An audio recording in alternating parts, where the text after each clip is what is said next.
Welcome. Today I will be paraphrasing, summarizing, and sharing for the April 9th Al-Anon readings in Courage to Change and a little time for myself. Today is my dear friend Judy's birthday. Happy birthday, Judy. I love you. Mwah, mwah, mwah. We'll begin with the Serenity Prayer and 3 mindful breaths. God, grant me the serenity to accept the things I cannot change, courage to change the things I can, and wisdom to know the difference.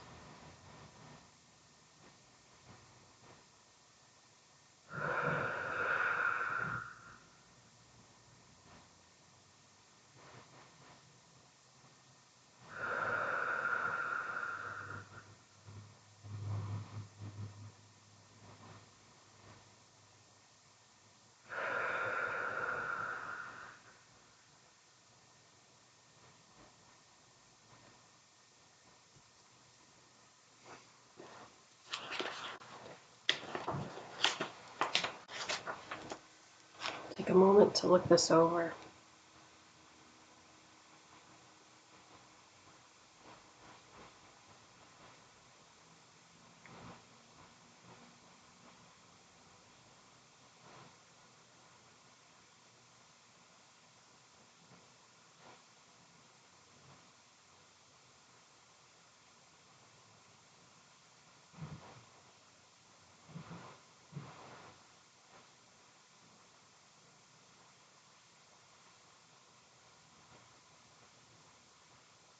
The question is, what Al-Anon tools can I use to expect a conversation? Expect a conversation is in quotation marks, instead of a conflict. The passage begins with a person describing how their husband was leaving their marriage, and this person went to a meeting, and the topic of the meeting was communication. And one of the things they heard at the meeting was, expect a conversation, not a conflict. And this person was thinking about their own marriage, where they were both conflict avoiders and they never fought. Then this person realized that they'd been using the slogan, how important is it to avoid conflict? So they kept reminding themselves, expect a conversation, not a conflict. So this person told their family, including their soon-to-be ex-husband, that they were no longer going to be avoiding conflicts or conversations. And what followed were many conversations that had been previously avoided. Today's reminder: we can resolve important issues by communicating, staying calm, breathing, and praying for the words. And the quote is from Paths to Recovery. It's talking about participating in honest disagreement using integrity and flexibility. It's no guarantee that things will go our way, but that's how we can participate. So what Al-Anon tools can I use to expect a conversation instead of a conflict? Well, I like how it kind of gives us the answer here. By staying calm, by breathing, by praying for the words, by acting with integrity and flexibility. And I think for me, not taking things personally is a big thing, because I think when I talk about things that are important to me,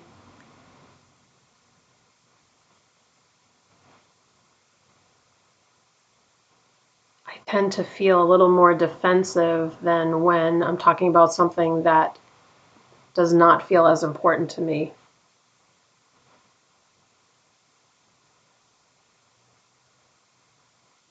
I think that makes sense, that it would be like that, but it doesn't have to be like that if my skills become stronger. I too do not prefer conflict. I I do try to avoid conflict.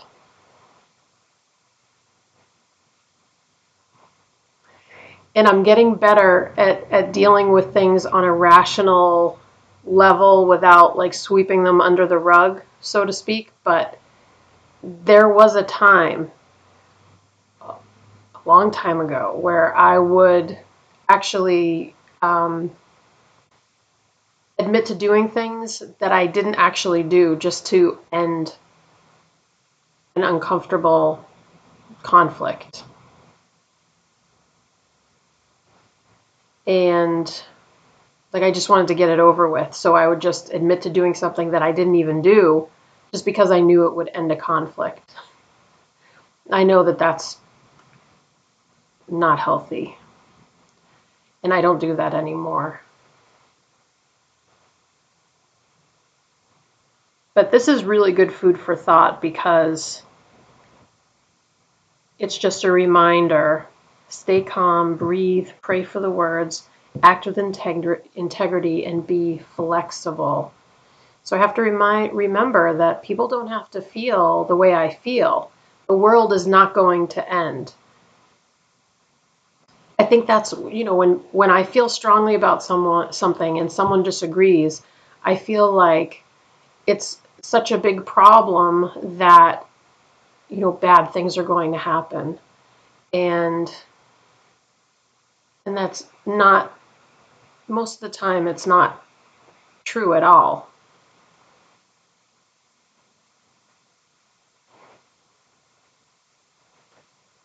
I'm thinking of so many different things right now.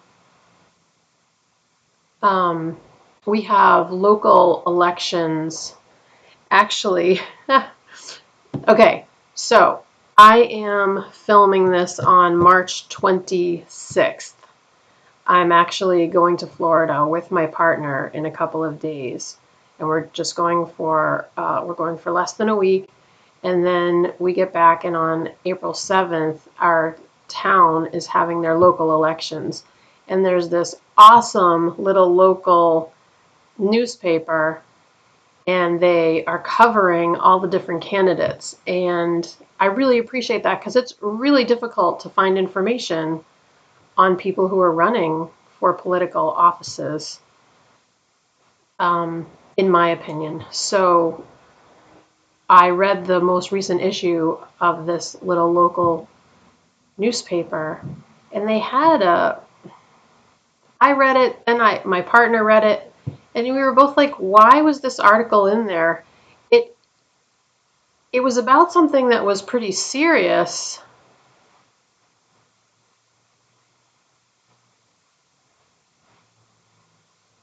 I don't know if I should say what it was about or not because it kind of affects everybody.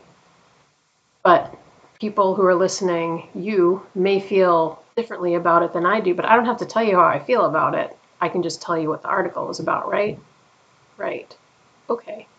So it was somehow tying one of the local candidates to white Christian nationalism. And like, to me, that's like something I need to know. But I also need to make sure that that's accurate.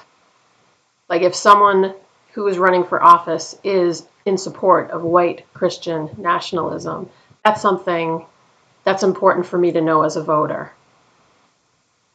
But I couldn't tell from the article what the deal was. So I ended up just being like frustrated because I don't know the person and I don't know what the real deal is. And unless I really spoke to the person, I don't think I would really ever know.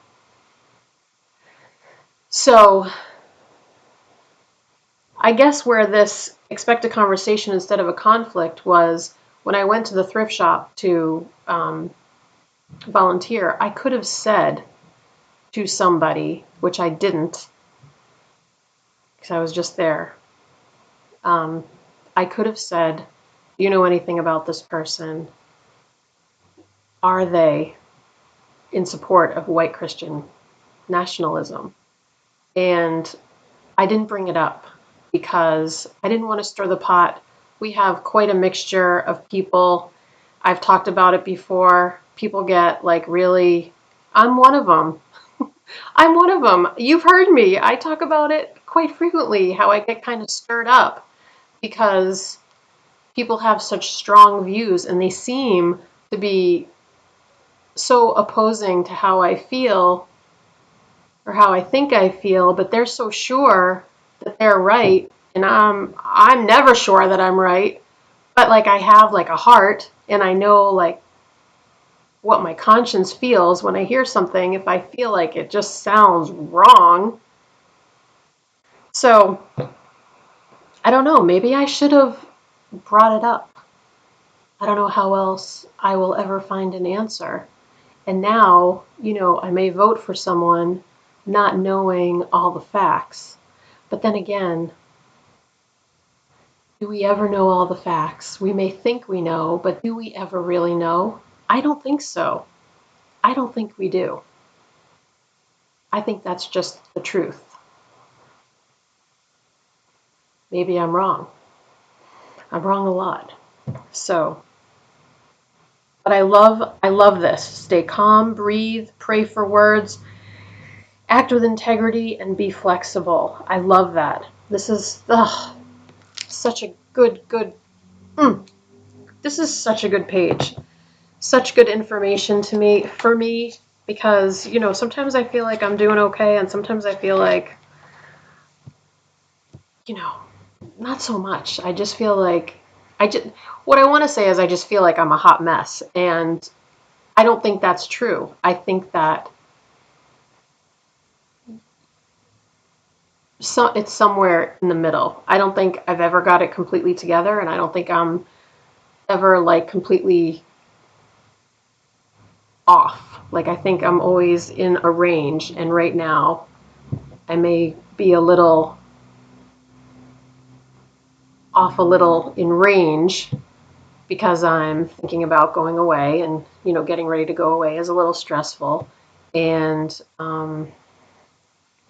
also trying to prepare because we get back and then less than a week later is the election, so I want to know like what I'm going to be voting. I don't want to have to scramble when I get back. So anyway, easy does it. I'll do the best I can. I'll make the best decision I can with the information I have at the time. That's all I can do. That's all I can do. I'm going to read.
This is about detachment with love. And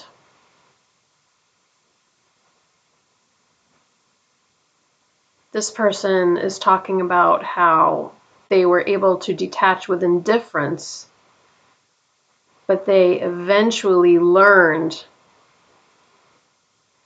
to detach with love.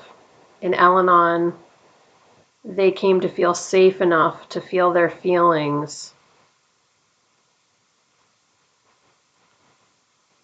and they were able to see the alcoholic as more than their disease. Today's reminder: they receive unconditional love in Al-Anon, and this helps them to rediscover love. We learn that we're consistently lovable regardless of our limitations.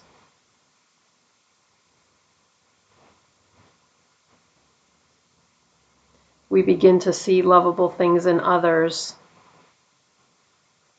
even when they suffer from an unlovable disease. And the quote is from Youth and the Alcoholic Parent.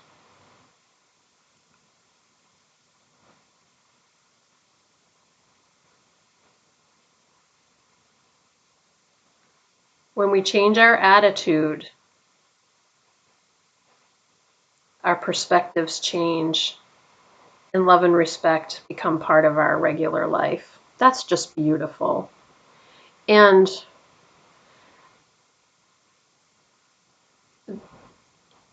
my perception of myself is that I have never been able to detach without love because it always made me feel too gross. I've listened a lot to spiritual ideas of neutrality, and what I think of that is that it's just not putting energy where I don't want it. It's putting energy where I do want it instead of where I don't want it. So I guess I'm still learning, but like kind of neutralizing the energy towards what I don't want and putting my energy where I do want it. But as far as detaching from my loved one, the one who got me to Al-Anon, or any of the people I know, my friends, my relatives, the people I associate with, the people I just have contact with on a regular basis because they're just in close approximation to me. Whenever I have to detach, like I said, I have to do it with love in my heart, or I don't feel at peace. And I don't know if it reflects in my actions or not, but for me, I don't know if it's the most important thing, but it's the thing that I connect with the most is how I feel inside, emotionally, and like mentally, psychologically. Do I feel at peace? Do I feel like I am being loving? And if I can answer yes, and like I said, a lot of that is internal. Like I don't know how the other people, I'm not in control of how the other people perceive my actions, but for me, it's all about feeling okay in my heart. And I can only do that when I am doing it lovingly. Because I am able to detach in some pretty definite ways, that I think, sometimes I even surprise myself that I'm able to do that. Like when sometimes I'm still surprised that I was able to stick to when my son and his partner moved into my house. So this is actually amazing. I've said before that my son left when he was 18. I changed the locks on my house. It was a whole thing. I made a video about it. It was a whole. I say it in a couple of sentences, but it was like months of preparation. It was tons of therapy. It was a lot. It was very involved. That happened. He was gone for a little while. He came back probably like a year and a half or 2 years later and asked if he and his partner could move back into my house. And I made a lease. Everything was very clear cut. They moved back in. They lived there for 3 or 4 years. Um, but one of the criteria, that doesn't sound right.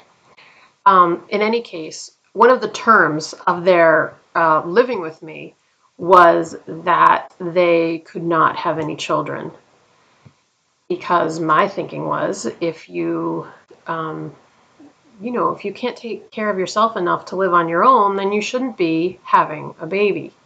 And I knew for myself that that wasn't going to work for me, having a baby in the house, small babies. I love my grandchildren so much, but that's a whole different conversation. In any case, I don't need to prove that I love my grandchildren or my son or the mother of my grandchildren. Trust me, I do. I love them very much. But they got pregnant, and when they told me, I said, if you're happy, I'm happy, but you need to make arrangements to leave. And I stuck to that. So when I tell you that I can detach with love, like in a like a really powerful way, like tell me who else, do you know anybody else who's done that? Because of the people I tell, they all kind of look at me like, what? You did what? But I had to do it for me.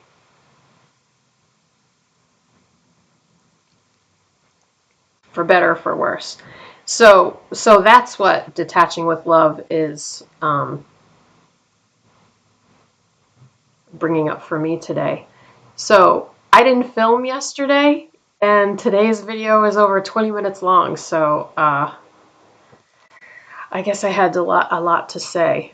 But anyway,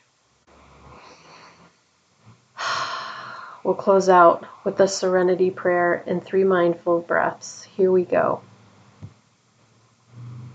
God, grant me the serenity to accept the things I cannot change, courage to change the things I can, and wisdom to know the difference.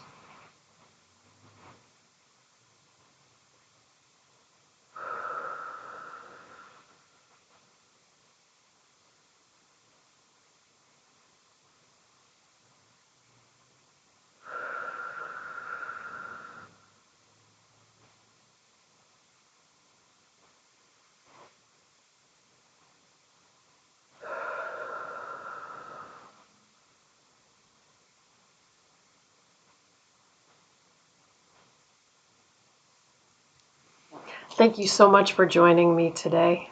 I look forward to seeing you again tomorrow. Sending you love. Take care.